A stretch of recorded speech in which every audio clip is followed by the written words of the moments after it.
Un conteneur maritime transformé en cyclocamp, station de gonflage, coin réparation, espace cuisine, borne de recharge pour les vélos électriques.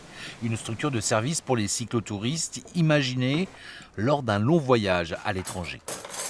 On a vu pas mal de bonnes idées, des Casas de Ciclistas en Colombie par exemple, enfin des lieux vraiment dédiés aux voyageurs à vélo. Et en même temps, j'avais vu qu'en France, le tourisme à vélo était en plein essor depuis 2020 à peu près.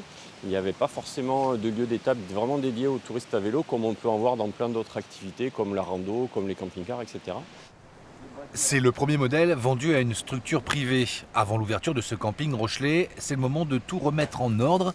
Les premiers voyageurs à bicyclette vont bientôt débarquer. En Charente-Maritime, c'est un réel enjeu touristique qu'il ne faut surtout pas négliger. On sait qu'un touriste à vélo consomme 65 € à peu près par jour et par personne, quand un touriste classique n'en consomme que 55.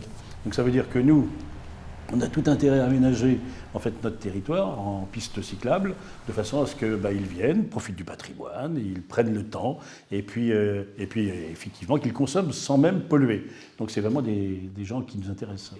4 structures sont en cours de fabrication. Moins de 40 000 € l'unité, ces conteneurs nouvelle génération répondent également au volet éco-conception.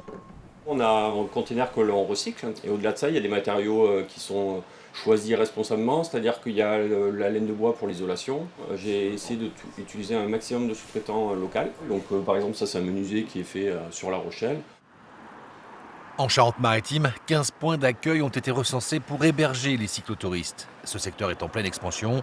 La France est la deuxième destination mondiale avec plus de 9 millions de séjours cyclistes par an.